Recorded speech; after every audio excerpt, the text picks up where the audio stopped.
Good morning.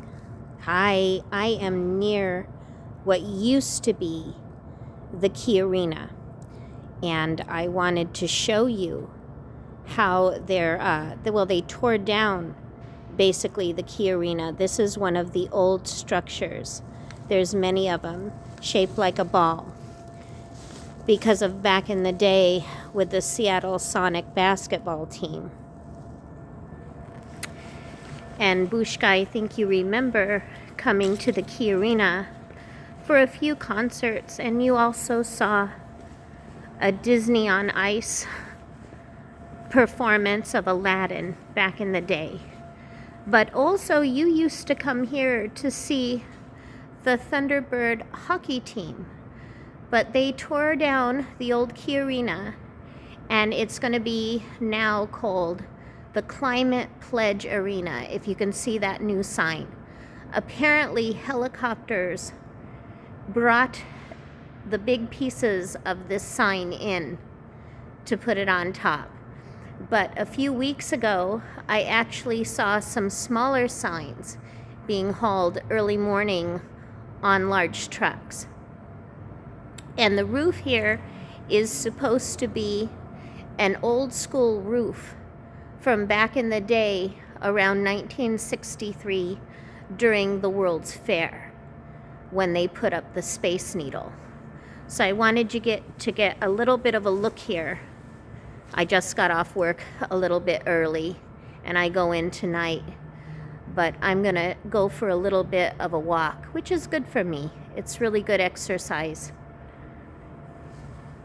to my next bus stop, and I know the safe routes to walk. And there's the Space Needle right now. And I'll give you some more views of all of this in a few days around New Year. Now, this is also home of the Seattle International Arts Festival, which is over here too, and the Vera Music Project.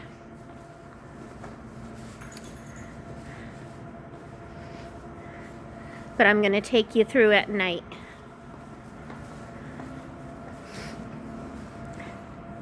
Now this is a wading pool here. And Babushka, when you were real little, either I or your father would take you in here because they'll fill it up with water and keep it clean. And it's a wading pool for parents to bring their children or for people to just hang out and take a break, eat their lunch, and just enjoy. And as you can see, right now it's empty. Let me take you a little bit further. Let's see how close we can go.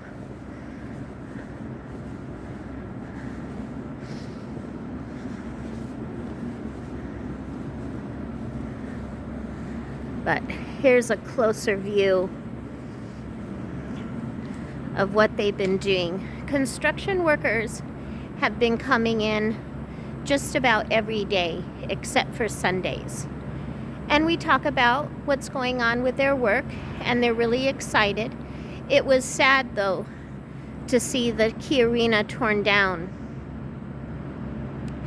Most of the employees that worked at the arena were non-union, and they got laid off, which was really unfortunate.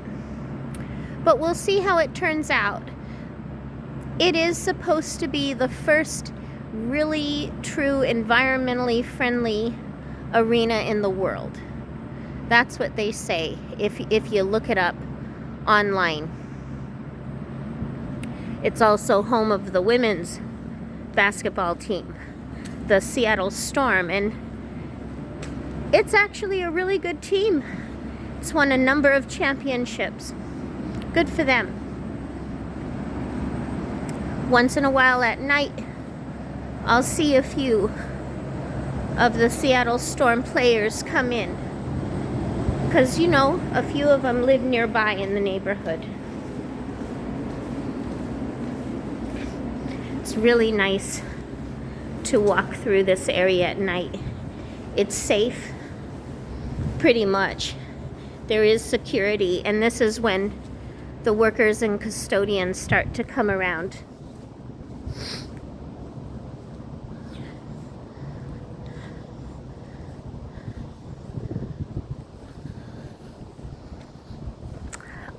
Can you see that up there in the sky? That's actually a crane for the construction. And I'm going to take you right by the fountain here. But the fountain, of course, is shut off. But I'll take you near the area. Hopefully it won't be too dark to see.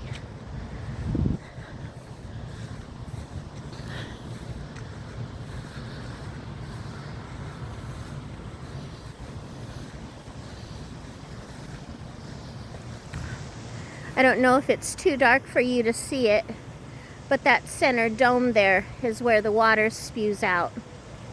It's huge. And again, when you were little, sometimes you'd come with shorts and a t-shirt on with other children, and they like to, you know, play around the fountain. It's wonderful in the summertime. And there's the Space Needle. Now, originally, the Space Needle was actually painted orange. I don't know if you know that or not. Orange was considered, because of the mode of production, it was a rare tint to have for things, for clothing, or, you know, cars and buildings and stuff. So as soon as it was easier to produce back in the day, it was considered ahead of its time and futuristic and in vogue in the late 50s, early 60s, and that was one of the reasons why it was orange in the beginning. At the top, the floor where the restaurant is, all of that is glass. And I remember some years back, two friends of mine, acquaintances, one of them is the head waiter there, and then his partner is a bus driver. But when they did the construction to put in the glass flooring, because they do belong to a union, all those Space Needle employees, or most all of them, they couldn't just lay people off. And I remember that head waiter, he's an awesome, awesome man. They had to give him a job. So he ran the elevator for the tourists in the time being. And that's how, you know, he got some pay. It's one of the important things about having a union, and to fight to have those things in the contract. I'm going to give you another view of the Key Arena view, or Pledge Arena, sorry. I'm so old. I'll probably still call it the Key Arena till I get it into my brain to say the right thing.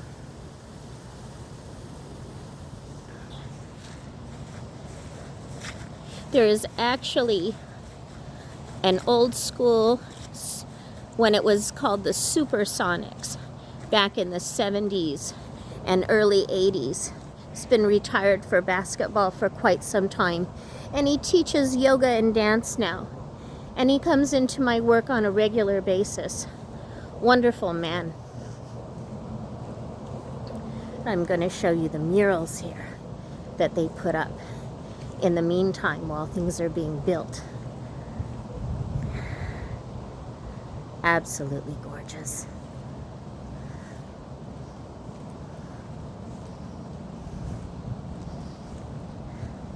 I'm going to show you, I think, one of my favorite murals.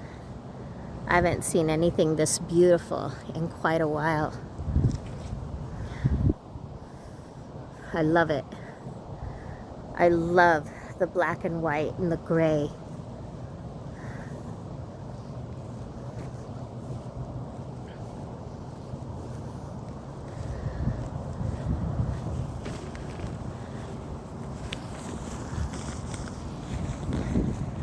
So here we are, the Seattle Center, and there's a map.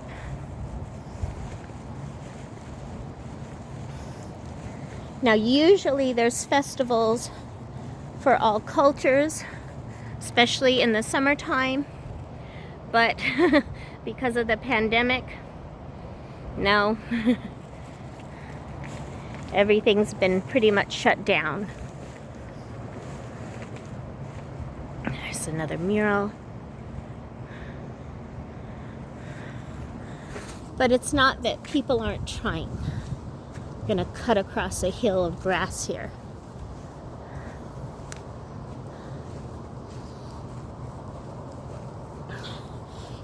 Now in the 80s too, the Key Arena had a different name.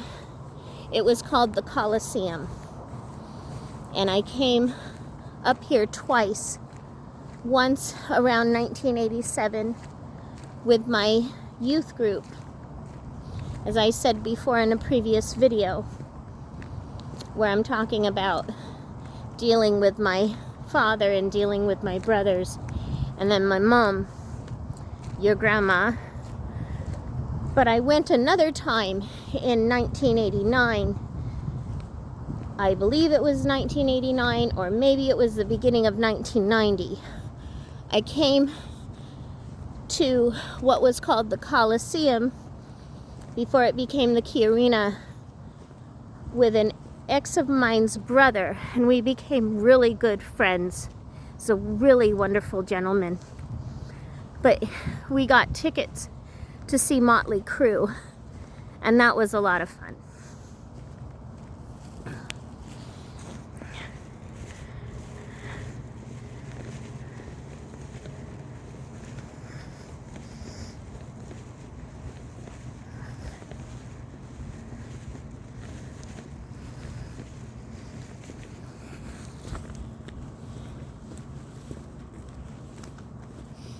I want to show you another sign, because the newer version of the Pride Parade, they have a smaller one, as I said in a previous video, that still goes on Capitol Hill. But the newer one, which is more glitz and glam, with companies and politicians, more politicians promoting it, goes actually downtown and ends up over here. So there's one of the signs for it, for the Pride Fest. And it's pretty cool. But not as, I don't know, homey as the Pride Parade used to be. When you were a little girl too, when we would go, you would dress up for it.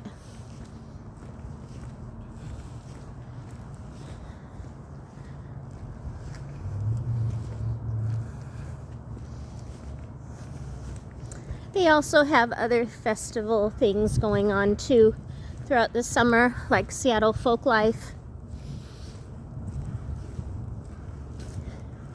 And also the Bite of Seattle.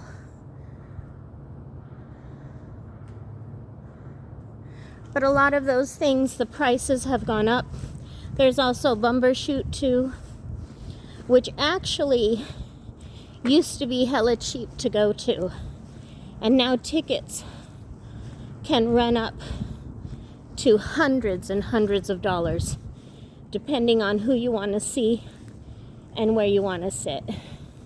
I had never gone to Bumbershoot. I was always too busy working. My old roommates, though, in 1991, 92, they both went when the prices were better. Here's a better view of the Needle. As you can see,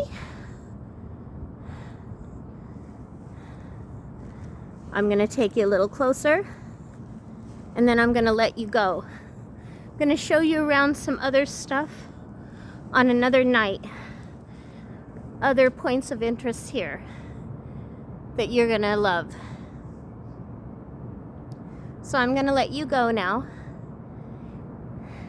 I hope you're doing well. And I hope your job is going well. You told me that you were busy and everything, and I totally understand. It's a lot to take in when you change jobs, especially with the important one that you have, because you help out so many people. And Tombo out there, take care. I love you both, and I will talk to you soon. Bye.